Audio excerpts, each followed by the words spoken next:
नमस्कार, बहुत स्वागत है आपका प्राइम एट 4 में। Prime eight 4 prime time news element की ऑप्टिमम डोज। इससे पहले कि प्राइम टाइम में और आगे आप जाएं, आपको सब जानने के लिए मिल जाएगा प्राइम एट 4 में। आज खास क्या है वो सबसे पहले आपको दिखाता हूं। प्राइम एट 4 में वक्फ संशोधन बिल पर तकरार, लोकसभा में आर पार। कैसे लोकसभा में बिल पेश करते ही सियासत हुई तेज, एक एक अपडेट इससे जुड़ी हुई आपके सामने होगी। साथ ही आपको दिखाएंगे विनेश फोगट तो बहाना है, हकीकत में क्या सियासत चमकाना है। विनेश के बहाने तेज हुई सियासत, क्या क्या किसने कहा, विपक्ष ने एक बार फिर से बनाया सरकार के खिलाफ कैसे माहौल, पूरी खबर विस्तार से आपके सामने रखूंगा। साथ ही देखेंगे बांग्लादेश पर हर अपडेट। यूनुस खान बनेंगे आका। 120 घंटों से जल रहा है ढाका, बांग्लादेश से आई हर तस्वीर को करेंगे डिकोड। साथ ही दिखाएंगे बांग्लादेश में जारी हिंसा ने कैसे हिंदुस्तान में राजनीति तेज कर दी है। और इसके साथ साथ बारिश बाढ़ से लाचारी की तस्वीर भी आपके सामने होगी। बताएंगे कि नदियों का उफान कैसे जिंदगी में तूफान ला रहा है। वीडियो सबूत के साथ पूरी खबर आपके सामने होगी बस अब से कुछ ही देर बाद। लेकिन शुरुआत प्रदेश से। नागार्जुन बांध की रिटेनिंग दीवार ढह गई। रिटेनिंग वॉल के ढहने से पंप हाउस जलमग्न हो गया। लेबर शिफ्ट चेंज के वक्त यह हादसा हुआ। यह बड़ा हादसा नागार्जुन सागर में टैंक की रिटेनिंग वॉल के ढहने का वीडियो भी सामने आया है। नागार्जुन बांध का जलस्तर बढ़ने पर रिटेनिंग वॉल के पीछे का गेट लगा दिया जाता है, जिसके बाद तमाम सुरंगें खुली रहती हैं। इस टैंक से हैदराबाद के लिए पेयजल की जरूरतों को पूरा किया जाता है। लेकिन टैंक की रिटेनिंग वॉल के ढहने से पंप हाउस में पानी भर गया। यहाँ 3 शिफ्ट्स में सैकड़ों मजदूर काम करते हैं। गनीमत यह रही कि इस दौरान किसी की जान नहीं गई। घटना 1 अगस्त की बताई जा रही है। आरोप है कि अधिकारियों ने इसे दबा लिया, लेकिन घटना का वीडियो वायरल होने से अब यह मामला खुल गया है। ये देखिए बीचों बीच कैसे ये रिटेनिंग वॉल ढह रही है और रिटेनिंग वॉल के ढहने से पानी का ये बड़ा रेला सामने की तरफ जाता है और ये पंप हाउस को अपनी आगोश में ले लेता है। और अब राजस्थान के धौलपुर से अगली खबर आपको दिखा रहा हूं। बारिश के बाद धौलपुर में कई जगहों पर जल भराव, गलियों, सर्विस रोड और हाईवे पर पानी ही पानी। बारिश की वजह से कई मकान धराशायी हो गए हैं। मकान की दीवार की चपेट में आने से एक महिला की मौत भी हो गई। बारिश के चलते कई घरों में पानी भर गया। शहर के निचले इलाकों में मौजूद स्कूल भी जलमग्न हो गए। जलभराव के चलते सीवर भी ओवरफ्लो होने लगे, जिससे गंदा पानी गलियों और घरों में भर गया। ऐसे में स्कूल जाने वाले बच्चों को गंदे पानी से होकर गुजरना पड़ा। स्कूल जाने वाले बच्चों को अपने जीवन को बसर करने के लिए रोजमर्रा के काम में घर से बाहर निकलने वालों को किस कदर तकलीफें हुई हैं। इस समय पूरे देश से अलग अलग हिस्सों से ऐसी तस्वीरें आ रही हैं और यहाँ भी वैसी ही तस्वीरें। बारिश के बाद के हालात, वाटर लॉगिंग और जगह जगह लोगों को खासी असुविधा।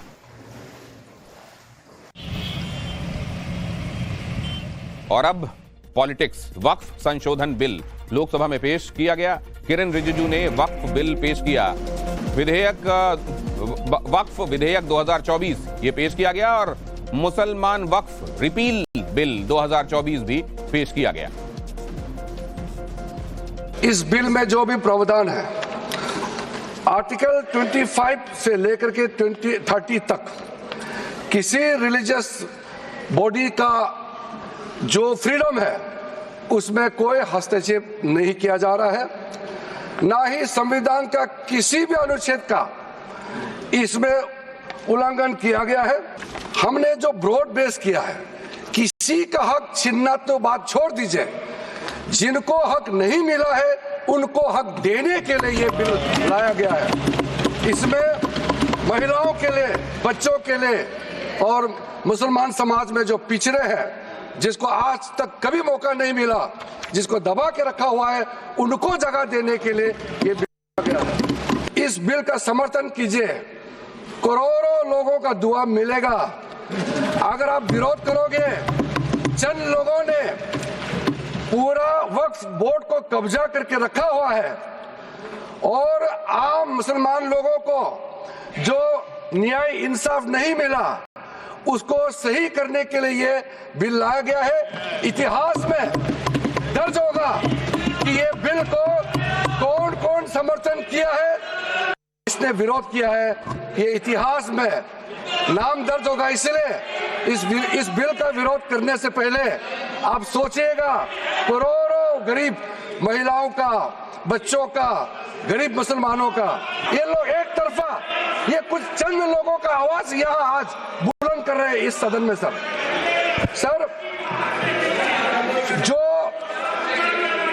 जो वक्फ बोर्ड के बारे में कई लोगों ने जिक्र किया है, लेकिन प्राइवेटली इसमें भी कई ऐसा नेता है जो मुझे आके कहा है कि देश में जितना स्टेट वक्फ बोर्ड है सब माफिया लोगों ने कब्जा कर लिया है। ये बहुत लोग कह रहे हैं, आज सदन में नहीं कह रहे हैं, सदन में अपना अपना पार्टी का दबाव या किसी के डर से या वोट बैंक का चक्कर से नहीं बोल रहा है। कंसल्टेशन हमने कई लेयर्स में कंसल्टेशन किया है, ऑफिशियल लेवल में, पॉलिटिकल लेवल में, स्टेट गवर्नमेंट का रिप्रेजेंटेटिव से और इंडिविजुअल लेवल में बहुत वाइड कंसल्टेशन देश भर में हम लोगों ने किया है। सर मुझे इस मंत्रालय में आए हुए अभी लगभग 2 महीने हुए हैं, लेकिन जो कंसल्टेशन प्रोसेस हमारे से पहले जो मंत्री थे इस मंत्रालय के, सब लोगों ने बहुत बारीकी से समस्याओं का भी पहचान किया और कंसल्टेशन प्रोसेस भी बहुत ब्रॉड बेस किया है। सब वक्फ संशोधन बिल पर कांग्रेस का विरोध भी देखने को मिला। यह बिल मौलिक अधिकारों पर चोट करने वाला है, कांग्रेस का ऐसा कहना है। यह बिल संविधान पर हमला है, कांग्रेस ने कहा। धार्मिक आजादी पर हमला हो रहा है, कांग्रेस का कहना है। बिल संघीय ढांचे पर चोट है, सरकार समाज में फूट डालना चाहती है, कांग्रेस का कहना है। Non-Muslims also be part of Waqf Council is correctly an attack on the faith and freedom of religion. Directly, sir. That we are talking about you are telling we are the Constitution. When we are showing the Constitution, you are telling you people are protecting the Constitution. This is a fundamental attack on Constitution. This bill is a fundamental. Now you are going for Muslims. Next you will go for Christians. Next you will go for Jains. Next you will go for Parsi. और Samajwadi party ने भी वक्फ संशोधन bill का विरोध किया है। Samajwadi party के सांसद मोहिबुल्लाह नदवी ने बिल का विरोध किया। मुस्लिम्स के साथ यह अन्याय क्यों? नदवी ने कहा, ये हम बहुत बड़ी गलती करने जा रहे हैं, बिल में संशोधन बड़ी गलती होगी, सरकार मजहब में दखल दे रही है, नदवी का कहना है। मुसलमानों का मजहबी अमल है, एक मजहबी फरीजा है, इससे उनको महरूम कॉन्स्टिट्यूशन के जरिए से भी कोई ताकत नहीं कर सकती। सर, ये हम बहुत बड़ी गलती करने जा रहे हैं, जिसका खुमियाजा हमें अभी नहीं सदियों तक हम भुगतते रहेंगे, क्योंकि हम खुद अपने कॉन्स्टिट्यूशन को, संविधान को उसकी कर रहे हैं। अगर हमें इस सिलसिले में मैंने सर पूरा मैंने उसको मध्यम से पढ़ा है और मैंने पूरी 40 तरामीम जो उसमें गलत है उसको लिखकर जो है वो मैं लेकर आया हूं। वक्फ संशोधन बिल का जेडीयू ने समर्थन किया। वक्फ संशोधन बिल पर ललन सिंह का बयान, यह बिल कहां से मुसलमान विरोधी है? ललन सिंह के बोलने पर विपक्ष का जोरदार हंगामा। ललन सिंह के बोलने पर विपक्ष ने जोरदार हंगामा किया, क्योंकि ललन सिंह ने यह कहा कि ये कहां से ये बिल मुसलमान विरोधी है, ये बताया जाए। कई माननीय सदस्यों की बात सुनने से ऐसा लग रहा है जैसे यह जो संशोधन लाया गया वक्फ बोर्ड के कानून में, यह मुसलमान विरोधी है। कहां से ये मुसलमान विरोधी है? कौन सा इसका कानून मुसलमान विरोधी बताता है? यहाँ उदाहरण दिया जा रहा है कि अयोध्या की मंदिर, गुरुबाई, अरे मंदिर और संस्था में अगर अंतर आपको नहीं समझ में आ रहा है तो आप कौन सा तर्क खोज रहे हैं? अरे ये मंदिर नहीं है, आपके मस्जिद को छेड़छाड़ करने का प्रयास नहीं किया जा रहा है। यह एक कानून से बना हुआ संस्था है। उस संस्था को पारदर्शी बनाने के लिए कानून बनाया जा रहा है। और वक्फ बिल पर बोले एआईएमआईएम सांसद ओवैसी, ये बिल मुस्लिमों के खिलाफ है। ओवैसी ने कहा बिल में हिंदू मुस्लिम वाला भेदभाव है। ओवैसी ने बिल का विरोध किया। कांग्रेस सांसद इमरान मसूद ने भी बिल का विरोध किया। वक्फ बोर्ड की शक्तियां कम की जा रही हैं। इमरान मसूद का कहना है वक्फ के ऊपर डीएम राज लाया जा रहा है। प्रॉपर्टी के ऊपर पूरे देश के अंदर वक्फ की प्रॉपर्टी के ऊपर कब्जे हुए हैं, उन कब्जों को कब्जा मुक्त करा करके अगर कानून लाते के उनको कब्जा मुक्त करा के वहां पर हम लोग शिक्षण संस्थाएं चलाएंगे। जिस आदमी ने वक्फ की प्रॉपर्टी, वो प्रॉपर्टी इस नियत के साथ वक्फ के आने वाली नस्लों के अंदर राय खुदा के अंदर फला के काम किए जा सकते हैं। और अब अगली खबर की तरफ आपको लिए चलता हूं। करौली में बारिश और कैसे हालात यहां बिगड़ गए। स्कूटी के साथ एक बुजुर्ग गड्ढे में गिर गए। बारिश के बाद शहर की सड़क पर जलभराव देखने को मिला। जलमग्न सड़कों से गुजरने में लोगों को भीषण परेशानी है। यहां तस्वीरों को देखिए जरा। बारिश के बाद शहर की सड़कों पर करीब करीब 2 फीट तक पानी भरा हुआ है और पानी से भरी सड़कों पर लोगों को गड्ढे नजर नहीं आ रहे और इस वजह से हादसों का खतरा बढ़ गया है। शहर में जलभराव के चलते कई मंदिर पानी में डूबे हुए हैं। लोगों के घरों तक में पानी घुस गया है, जिससे घर में रखा रोजमर्रा का सामान भीगकर खराब हो रहा है। बारिश के चलते रास्ते जाम हो गए हैं। लोगों का जीवन खासा अस्त व्यस्त हो गया है।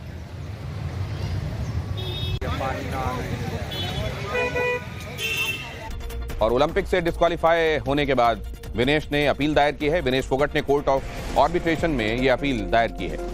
विनेश फोगट की अपील पर आज आएगा फैसला। संयुक्त सिल्वर मेडल की मांग उठी है कि ज्वाइंट सिल्वर मेडल उन्हें मिलना चाहिए। वजन ज्यादा होने के चलते उन्हें अयोग्य घोषित किया गया था। 50 किलोग्राम कैटेगरी में वो थीं और उनका वजन 100 ग्राम ज्यादा पाया गया था।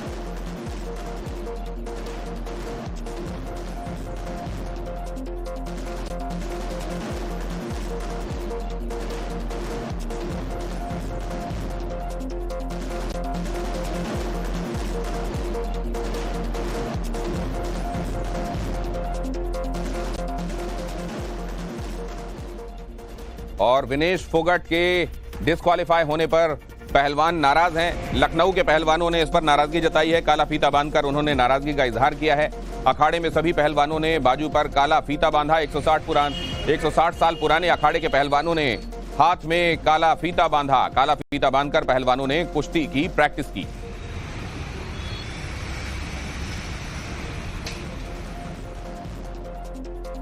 खतरे के निशान के करीब पहुंची हुई हैं। खतरे के निशान से 2 मीटर नीचे गंगा नदी का स्तर है। अभी वाराणसी में बाढ़, बारिश और सैलाब का कहर देखने को मिल रहा है। लगातार हो रही बारिश से गंगा अपने रौद्र रूप में दिखाई दे रही हैं।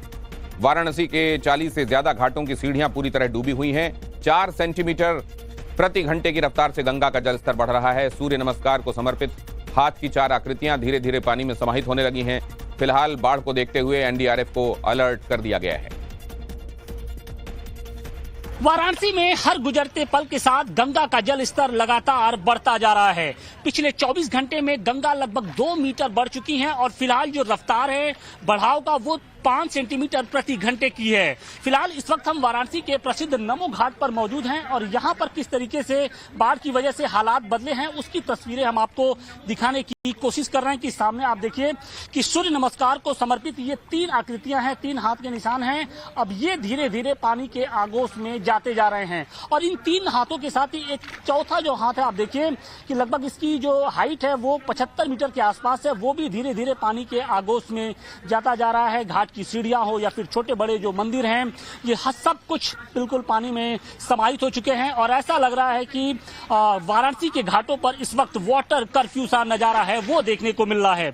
इसके साथ ही अगर हम आपको दिखाने की कोशिश करेंगे तो वाराणसी और चंदौली को जोड़ने वाला ये प्रसिद्ध राजघाट का पुल है और यहाँ पर भी आप उसके जो नीचे जो पिलर्स हैं वहां पर किस तरीके से जो लहरें टकरा रही हैं।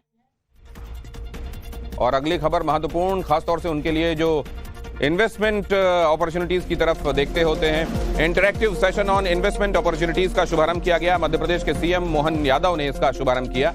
बेंगलुरु में दीप प्रज्वलित करने के साथ ही इसका शुभारंभ हुआ।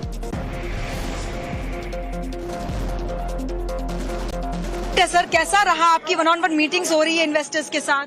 मुझे इस बात का संतोष है कि जैसा हमने सोचा था उस उम्मीद से ज्यादा बढ़कर के अनुकूलता दिखाई दी है। लोगों का उत्साह है और भरोसा है मध्य प्रदेश सरकार पे भी और संभावना ढूंढ रहे हैं लोग और मुझे उसके पूरे आश्वासन भी मिले हैं। अब आने वाले समय में इनके सबके प्रोजेक्ट कई सारे लोगों को पहले से चल भी रहा है जो ऑलरेडी काम कर रहे हैं। सर, तेजस को आपने बहुत करीबी से देखा, क्या था वो एक्सपीरियंस जो है आपका, अगर आप शेयर करना चाहें? देखिए, डिफेंस के क्षेत्र में हम मोदी जी की सरकार के पहले विदेश पे निर्भर रहते थे और कई बार जो पुरानी टेक्नोलॉजी हो जाती थी, एक तरह से रिजेक्टेड साइट के आर्म्स हमको मिलते थे, वेपन मिलते थे, हमारे जहाज आते थे। लेकिन आज बदलते दौर में न केवल हम अपने स्वदेश के लिए बना रहे हैं बल्कि भविष्य में हम उनको अपने निर्यात का एक नया बाजार देख रहे हैं। अब निवेश में, डिफेंस के क्षेत्र में निवेश की बड़ी संभावना है। स्वाभाविक रूप से वो ऐसे क्षेत्र में HAL ने बहुत बड़ा रोल अदा किया है। मैंने उसको निमंत्रण दिया है कि आइए आप मध्य प्रदेश में भी अपने यूनिट लगाइए, बढ़ाइए अपने काम को। तो एक बड़ा डिफेंस कॉरिडोर MP में बहुत जल्द? हाँ, संभावना पूरी है।